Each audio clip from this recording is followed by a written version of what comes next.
ধর আমাকে, ধর ধর ধর ধর ধর আমাকে, ধর ধর ধর ধর ধর। আরে এই হতচ্ছাড়ারা ধর। সারা দিন শুধু খেলছে। ওহ, আমাকে 2 মিনিটের জন্য একটু শান্তিতে শুতেও দেবে না এরা। ওহ, যা ভিতরে যা। চল।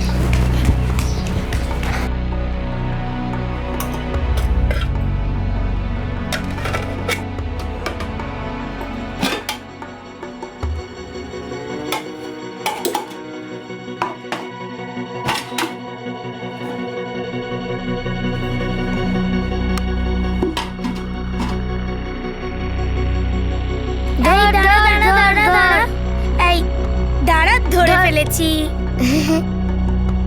বাবা বাবা, তুমি আমার জন্য চকলেট এনেছো? না আনিনি, পয়সা নেই। তোমায় বলেছিলাম না? হ্যাঁ বলেছিলি তো। তুমি শুধু বলো চকলেট আনো না। আনিনি তো কি হয়েছে? হ্যাঁ, সারাদিন শুধু ঘ্যান ঘ্যান ঘ্যান। হ্যাট, হ্যাট, চল এখান থেকে, চল এখান থেকে। সারাদিন চল ঘ্যান আমরা ঘ্যান খেলা ঘ্যান। করি, চল।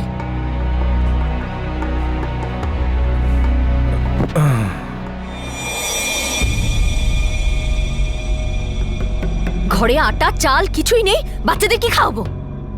এ আবার এসে গেছে, আবার শুরু করিস না কিন্তু। আমার কিন্তু মাথা গরম আছে। হ্যাঁ, মাথা খারাপ করিস না। তুমি তো মদ গিলে এসেছো, আমি কি খাবো? বিষ নাকি আমার রক্ত খাওয়াবো বাচ্চাদের? এই, খুব ফটাফট করছিস, মুখ বন্ধ কর, নাহলে মেয়েরা মুখ বেরো। কি হয়েছে? কি হয়েছে? আবার বকবক করতে শুরু করেছিস? আমার ছেলেটাকে 2 মিনিটের জন্য একটু শুতেও দিবি না শান্তিতে? আর বাচ্চাদের না খাইয়ে রাখবো বলো? না বেচার জন্য কিছু আছে, না বন্ধক রাখার জন্য। যা কিছু পাই তোমার আদরের ছেলে গিলে আসে, না দিন না রাত সব সময় গিলে আসে, কিন্তু তোমার মুখ থেকে একটা কথাও বেরোয় না। এই চুপ কর, চুপ। আরে চুপ কর না, কত বলবি আর? কতদিন চুপ থাকবো মা? বাপের বাড়ি থেকে যে টাকাটা আসতো, বাচ্চারা একবেলা তো খেতে পেতো, সেটাও গিলে শেষ করে ফেলেছে। দুটো বাচ্চা জন্ম দিয়েছে, কিন্তু 4 আনার দায়িত্ব পর্যন্ত নেই। ভগবান জানে কি করে বড় করেছো। কি বলছিস তুই হতচ্ছাড়ি? হ্যাঁ? এরম করে কথা বলবি আমার মায়ের সাথে? হ্যাঁ, এরম করে কথা বলবি? চল ক্ষমা চা। এই! পা ধর, পা ধর, ক্ষমা চা।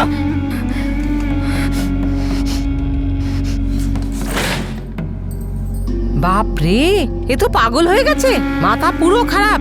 সারা দিন শুধু খিটির খিটির চলতেই থাকে, সারা দিন শুধু বক বক। তুই চুপচাপ শুয়ে পড়, ও নিজেই ঠিক হয়ে যাবে।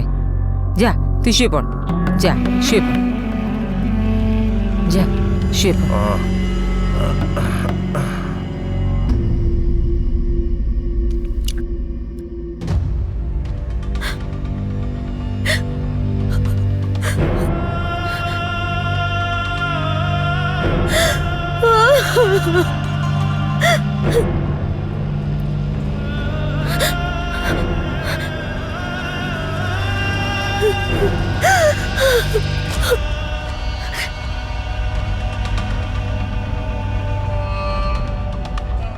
পৃথিবীর কোনো মা নিজের সন্তানকে ক্ষুধার্ত দেখতে পারে না।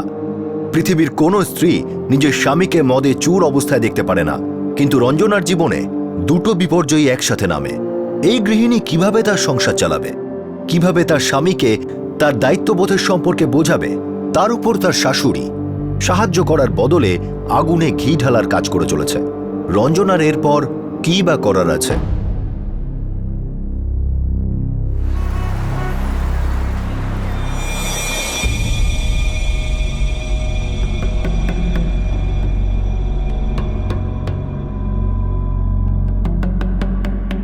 একদম চিন্তা করিস না বাবা, উকিল বলেছে কালকের মধ্যেই তো জামিন হয়ে যাবে। আর ওই জানোয়ার শ্যাম, ও এখনো ঘুরঘুর করছে না? শ্যামের কথা তুই বাদ দে, তুই চিন্তা করিস না। কাল তোর জামিন হয়ে যাওয়ার পর আমরা দেইশারের বাড়িতে চলে যাব। সব থেকে জরুরি কথা হচ্ছে বাচ্চাদেরকে আগে কবজা করতে হবে। আমাদের বাচ্চারা ওদের ঘরে বড় হতে পারে না, বুঝেছিস?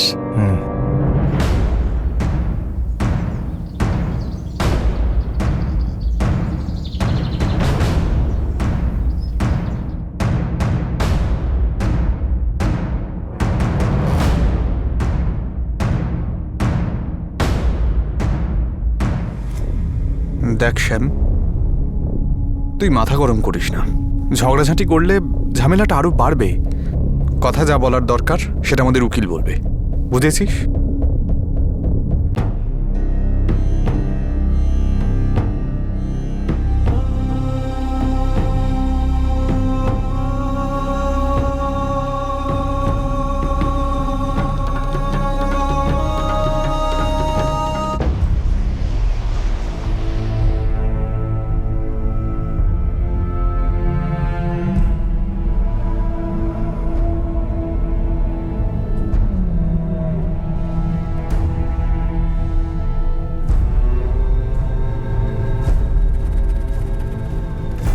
স্যার, এটা পুলিশ চার্জশিটের কপি।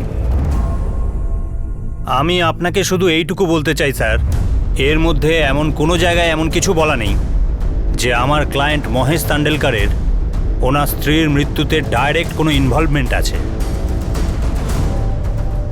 আর কিছু? স্যার, আমার মক্কেল মহেশ গত 3 মাস ধরে পুলিশ কাস্টাডিতে আছে। ওনারা তদন্তে কোনো রকমভাবে বাধা দেননি। আমি ওনার জামিনের জন্য আবেদন জানাচ্ছি।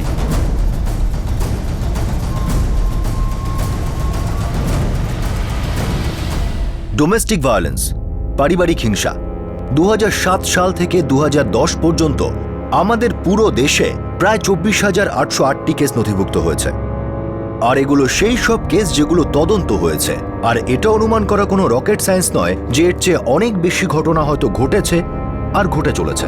সমাজের প্রত্যেকটা স্তরে, প্রত্যেকটা পাড়ায় 3-4টি বাড়ি পর পরই মহিলা আর বাচ্চারা হিংসার শিকার হচ্ছে। ডোমেস্টিক ভায়োলেন্সের কেসে মহারাষ্ট্র 2য় স্থানে রয়েছে।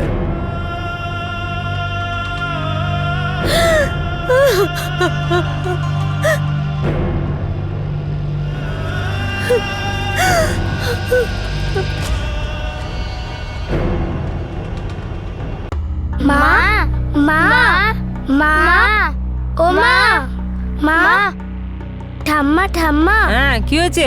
মা কোথায়? নিজের ঘরেই আছে, দেখ। আবার ওর মাথা খারাপ হয়ে গেছে। মা মা মা দরজা খোলো মা ও মা দরজা খোলো মা এই! ও মা চেঁচাচ্ছিস কেন? কানে ওরা খাবি? বাবা মা দরজা খুলছে না। রোজ এই এক নাটক হয়েছে। হাট! রঞ্জনা, দরজা খোলো। রঞ্জনা, হ্যাঁ রঞ্জনা, দরজা খোলো রঞ্জনা, বলছি। দরজা খোল। খোল, দরজা ভেঙে দেবো কিন্তু। দরজা খোল রঞ্জনা, দরজা খোল। মা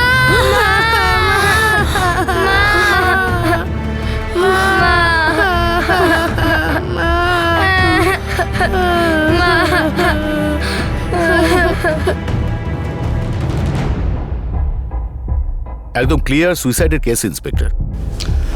গলায় চাপ পড়ার কারণে উইন্ডপাইপ চোক হয়ে যায় আর তার ফলেই মৃত্যু হয়। মৃত্যু কখন হয়েছিল? এই ধরুন 3 বা 4 ঘন্টা আগে হয়েছে। স্যার, রঞ্জনার বাপের বাড়ি দেইসারে। ওখানে ওর মা আর 2 ভাই থাকে। ওদের ইনফর্ম করা হয়েছে। আর রঞ্জনার স্বামী আর শাশুড়ি আপনার কেবিনে বসে আছে স্যার।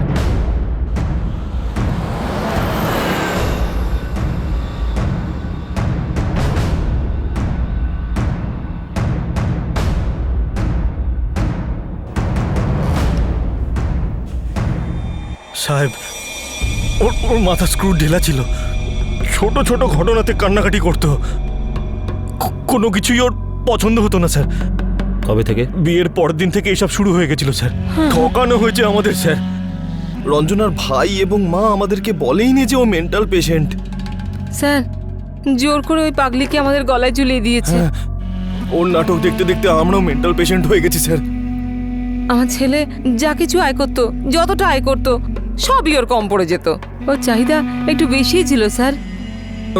আমাদের মধ্যে যা কিছু ঝগড়া হোক না কেন, ওর তো আমাদের এই ছোট ছোট বাচ্চাগুলোর ব্যাপারে ভাবা উচিত ছিল স্যার। এখন কি হবে এদের? কিভাবে বড় করবো এদের? কি উত্তর দেবো এদের প্রশ্নের? ওরা তো খুবই ছোট।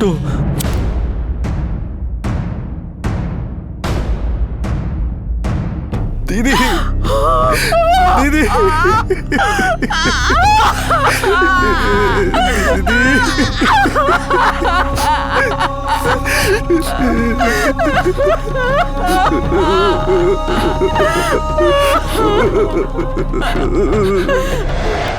স্যার, এই পয়েন্টটা আপনি কনসিডারেশনে রাখবেন যে রঞ্জনাকে সুইসাইড পয়েন্ট অবধি ঠেলে দেওয়া হয়েছিল।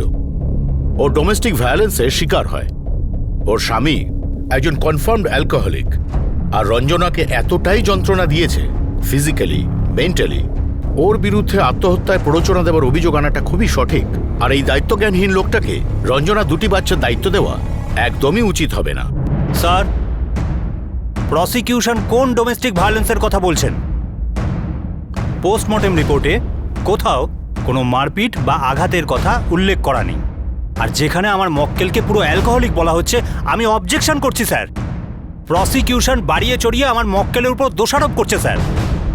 না তো আমার মক্কেল, না তো ওনার মা রুক্মিণী দেবী তদন্তে কোনো রকম বাধা দিয়েছেন। এটা আপনি ইনভেস্টিগেটিং অফিসারকে জিজ্ঞেস করতে পারেন।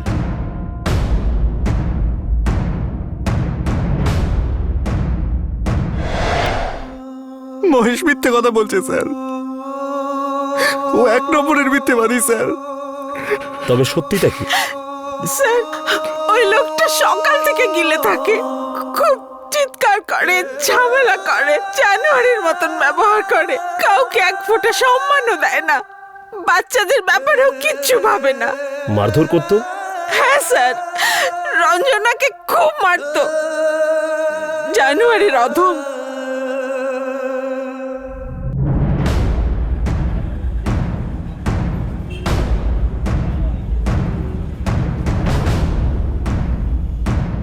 নেশা কমিয়েছে? না মা, আরো বেড়ে গেছে।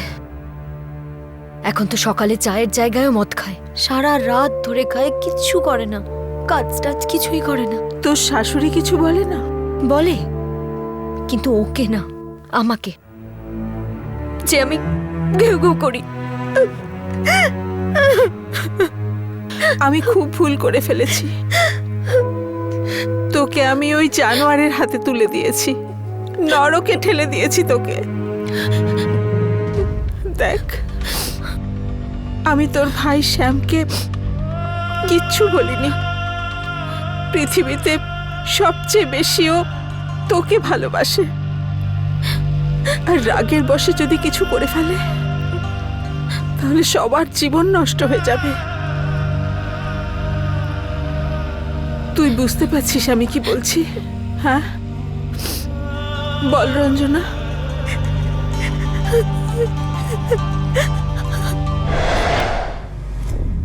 বিয়ের 6 বছর হয়ে গেল, রঞ্জনা 6 বছর ধরে সহ্য করছে। তোমরা একটা কথা বলো, তোমরা এসব জানতে যে লোকটা মাতাল? বিয়ের আগে কোনো খোঁজ খবর নিয়েছিলে?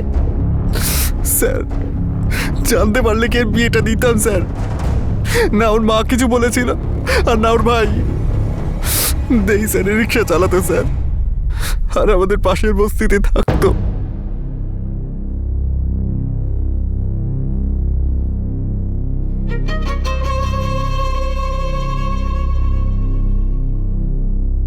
আমার মেয়ে সব কাজ জানে, সবার খুব ভালো করে খেয়াল রাখবে, সবার সাথে খুব ভালো ব্যবহার করবে। আমার মেয়ে খুব হাসি মুখে থাকে। ও চলে যাবার পর আমাকে আর ওর 2 ছোট ভাইকে ওই সামলেছে। দিদির জন্য আমরা সবকিছু করব। আসলে রঞ্জনা দিদি আমাদের শুধু দিদি নয়, আমাদের মায়ের মতন। আমার ছেলেও কোনো দিক থেকে কম নয়, রিক্সা চালিয়ে ভালোই রোজগার করে, খুব পরিশ্রম করে। কিছুদিনের মধ্যে ও নিজের একটা গাড়ি কিনবে। তো কথা তাহলে পাকা হলো? प्रजापतिर ऋषि नुष्ट पछंद प्रार्जमान देवता दाम्पत्येर हृदयक प्रार्थने विनियोग ओम जदेदत् हृदयं तब तदस्तु हृदयं मम जदिदं हृदयं मम तदस्तु हृदयं तब।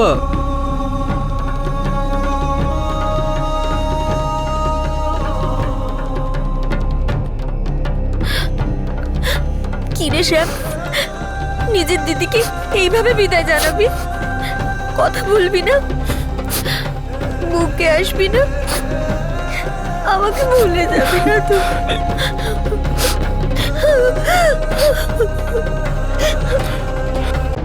রঞ্জনার বিয়ে হওয়ার আগে না এটা রঞ্জনা জানতো, না ওর পরিবারের লোকজন জানতো যে মহেশের মদের নেশা আছে। কিন্তু বিয়ের কিছুদিনের মধ্যেই যখন তারা সত্যিটা জানতে পারল, তখন কি হলো? তখন ওরা কি পদক্ষেপ নিল?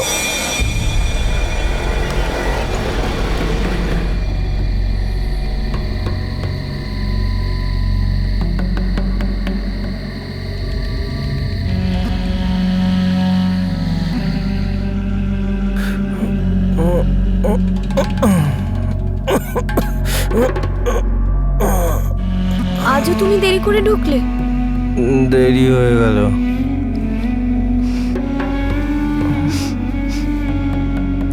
তুমি মদ খেয়েছো? মদ না, বিয়ার, তাও 1 গ্লাস। কি হয় তাতে? কিচ্ছু হয় না। শুয়ে পড়ো, শুয়ে পড়ো, শুয়ে পড়ো, শুয়ে পড়ো।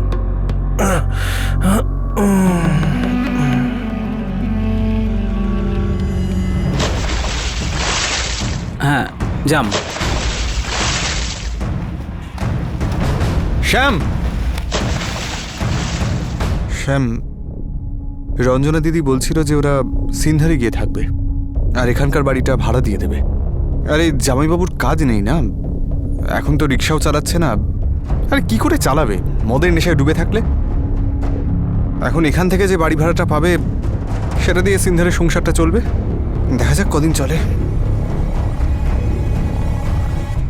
না শ্যাম, তুই ওকে একটা কথাও বলবি না। আমি নিজের দিক থেকে মদ ছাড়ানোর চেষ্টা করছি তো। আমার পুরো বিশ্বাস আছে ওখানে গিয়ে আমরা নতুন ভাবে শুরু করব। এখানের মাতাল বন্ধুদের থেকে আলাদা হলে সব ঠিক হয়ে যাবে। দিদি শোন না, তুই ডেলিভারির জন্য এখানেই চলে আয় না, এখানে কোনো সমস্যা হবে না। ওর সাথে কথা বলে দেখি কবে আসতে পারবো। ঠিক আছে, আমি এখন আসছি। নিজের খেয়াল রাখিস আর মারও।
তেরো বছর বয়স তখন, যখন ওর বাবা মারা যায়।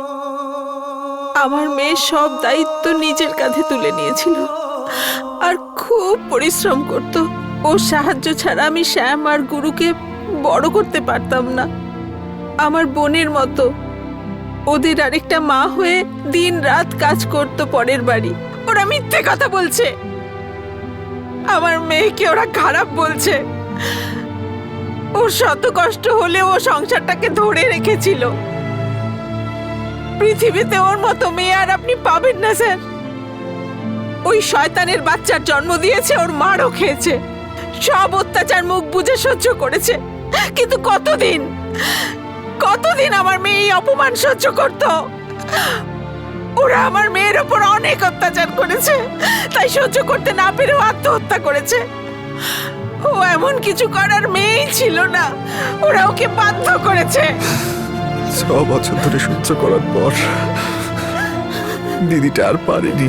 সিনধার শিফট হবার পরে রঞ্জনা তার স্বামীর নামে কোনো কমপ্লেন করেছিল? বলতে চাইতো না ও এগুলো, কিন্তু আমি বুঝতে পারতাম। ও গুমড়ে গুমড়ে কাঁদতো। যখন আমি মুখ খুলে জিজ্ঞাসা করতাম তখনও আমাকে সবকিছু বলতো, কিভাবে ওরা দিনরাত ওর উপর অত্যাচার করত। তারপর তারপর তারপর আর কি, আমি খুব ভীতু ছিলাম। সাহস করে কখনো ওকে বলতেই পারিনি মা তুই অনেক সহ্য করেছিস, আর ওখানে ফিরে যাস না,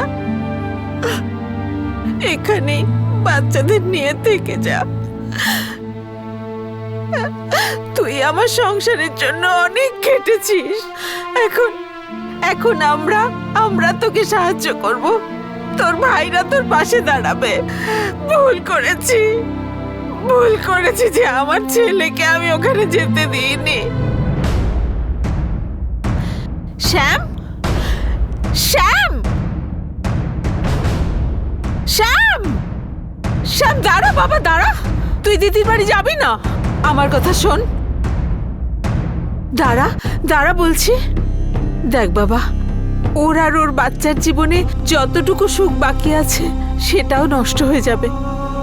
দেখ, মেয়েদের ভাগ্যটা তো এইসব সহ্য করার জন্যই, আর আমরা সেটা করতেও পারি। তুই দেখে নিস, তোর দিদি এটাও পারবে, ও ঠিক সামলে নেবে, ওকে ঠিক বোঝাবে। দেখ, তোর কাছে হাত জোর করছি, তুই ঝামেলায় জড়াস না, ওদেরকে বুঝতে দে। যদি আমার ছেলেকে সেদিন যেতে দিতাম, হয়তো আমার মেয়েটা বেঁচে থাকতো। কখনো কমপ্লেন লিখিয়েছিলেন? ডোমেস্টিক ভায়োলেন্স, ঘরোয়া হিংসার কোনো রিপোর্ট লিখিয়েছিলেন কোনো পুলিশ স্টেশন বা কোনো সংস্থায়? না স্যার, আমরা ভগবানের দোহাই দিয়ে কাজ চালাচ্ছিলাম যে সব ঠিক হয়ে যাবে, সব ভালো হয়ে যাবে। আমাদের এটা বোঝা উচিত ছিল যে সবকিছু নিজে থেকে ঠিক হয় না, কিছু হওয়ার জন্য কিছু করাটা দরকার।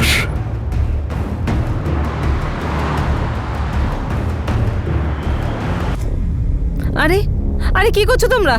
আমার বাচ্চাদের নিয়ে কোথায় যাচ্ছ? আরে ছাড়ো ছাড়ো, আমার বাচ্চাদের ছাড়ো, কোথায় নিয়ে যাচ্ছ? তোমাদের দেখে নেব আমি। স্যার, ও স্যার, আমার ছেলে কিচ্ছু করেনি, যা কিছু করেছে রঞ্জনা নিজেই করেছে, ওর জন্য আমরা কেন দোষের ভাগী হব স্যার? নিজের জীবনের থেকেও প্রিয় দুটো বাচ্চাকে ছেড়ে গেছে আপনার বৌমা, নিজে থেকে করেছিল? হ্যাঁ। আগে না, আপনারা তাকে বাধ্য করেছেন। অসহায় তো আমরা হয়ে গেছি স্যার, ও আমাদের সবকিছু নষ্ট করে দিয়েছে। 6 বছর তো ঠিকই চলছিল সব, ছোটখাটো অশান্তি তো প্রত্যেকটা সংসারেই হয়, হঠাৎ আত্মহত্যা করে বসলো। আর এসব তো আমাদেরকে বলে করেনি বলুন? যদি টের পেতাম ওর মাথা পুরো খারাপ হয়ে গেছে, তাহলে নিশ্চয়ই চিকিৎসা করাতাম। দুদিন আগেই তুমি বলেছিলে রঞ্জনা বিয়ের পর থেকে মেন্টাল, তুমি কি করে বুঝলে? চিকিৎসা করেইছিলে সেই সময়? ওর বাড়ির লোককে জানিয়েছিলে? আমাকে বোকা ভেবো না মহেশ, তোমার মতন লোকের সঙ্গে রোজ দেখা হয় আমার।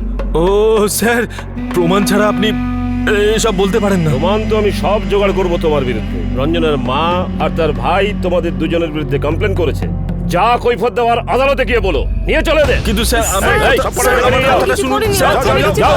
কথাটা তো শুনুন স্যার। স্যার, আমরা কিছু করিনি স্যার। ছেড়ে দাও, ছেড়ে দাও, আমরা কিছু করিনি, ছেড়ে দাও।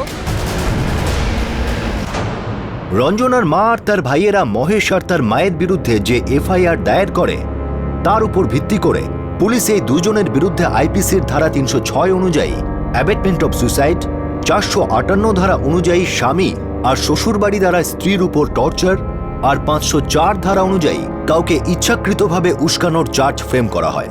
সন্দেহের উপর ভিত্তি করে দুজনকে গ্রেফতার করা হয়। 15 দিন পর মহেশের মা রুক্মিণী জামিন পেয়ে যায়।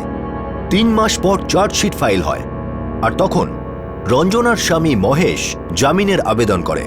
স্যার, আমরা পুরো তদন্ত করেছি, সব জায়গা থেকে একই কথা উঠে আসছে যে মহেশ তান্ডেলকর একজন মদ্যপ।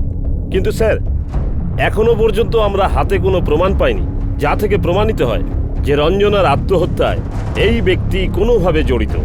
তবুও আমরা তদন্ত চালিয়ে যাচ্ছি। Thank you. Welcome to Beaton world. How may I assist you?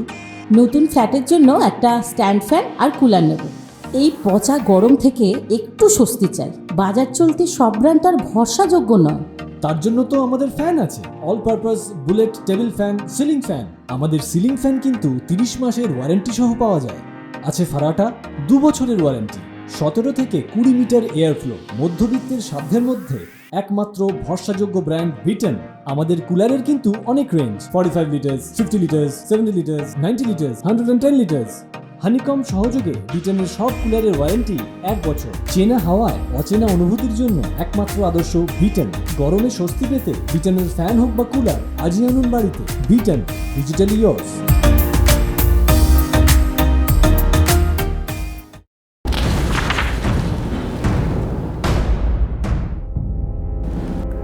সবকিছু বিচার করার পর এই কোর্টের মনে হচ্ছে যে মহেশ তান্ডেলকর পুলিশ ইনভেস্টিগেশনে কোনো প্রকার বাধা দিচ্ছে না। সেই কারণে এই আদালত মহেশ তান্ডেলকরের বেল অ্যাপ্লিকেশন মঞ্জুর করছে।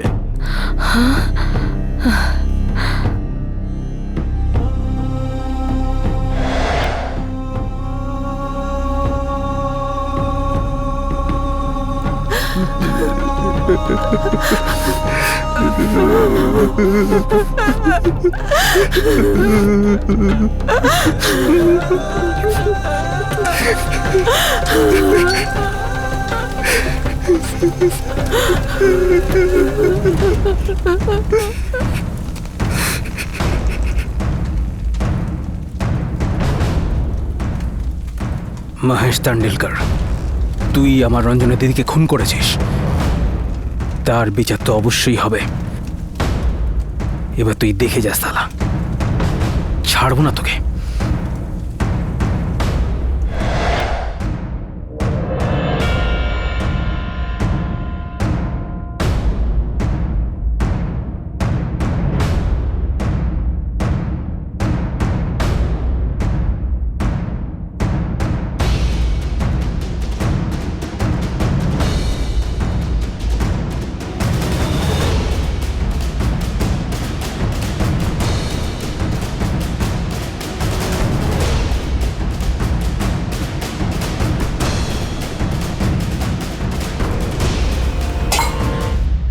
হ্যাঁ রে বাবা, তৈরি হয়েছিস?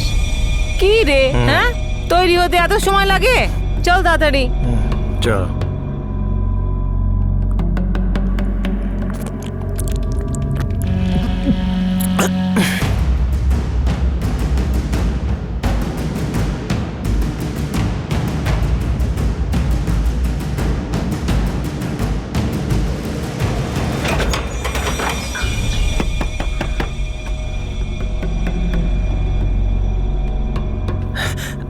আমার বাচ্চারা অনাথ নয়, ওদের বাবা এখনো বেঁচে আছে। বেঁচে আছো?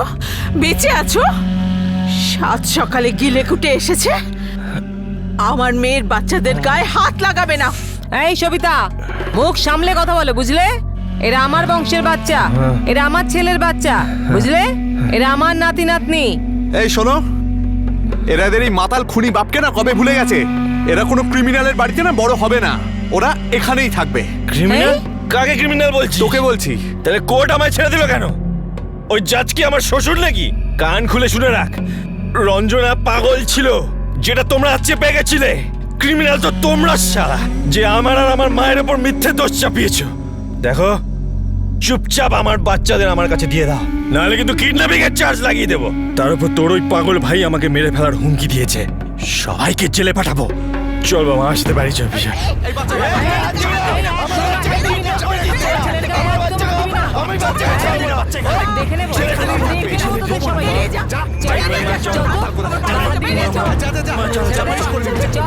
হ্যাঁ দেখে নিস, বাচ্চারা এখানেই থাকবে।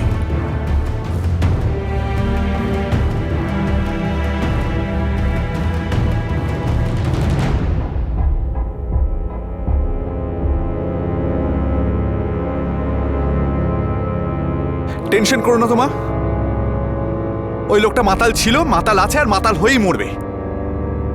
দুনিয়ার কোনো কোর্টই ওই মাতালটাকে এই বাচ্চাগুলোর দায়িত্ব দেবে না। তাহলে আদালত এই মাতালটাকে ছেড়ে দিল কি করে? আসলে দিদিকে তো ওই খুন করেছে, তাই না? সত্যিটা হলো দিদির মৃত্যুর জন্য আমরাও দায়ী। দিদি কেঁদেছিল, কষ্ট পেয়েছিল, আর আমরা হাত গুটিয়ে বসেছিলাম।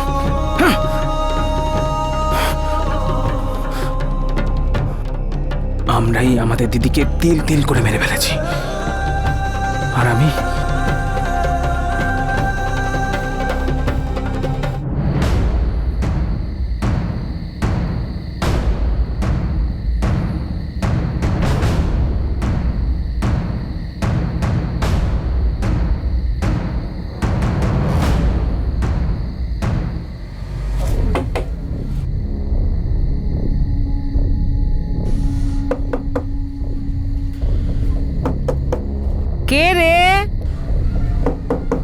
কথা বলে না কেন?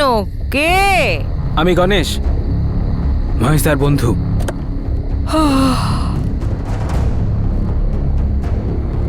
তুই এখানে কি করতে এসেছিস?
শ্যাম, কেন করলি? কেন কেন করলি এরকম? দিদি তো আর ফিরে আসবে না, আর তুই নিজের জীবনটা এইভাবে নষ্ট করলি কেন?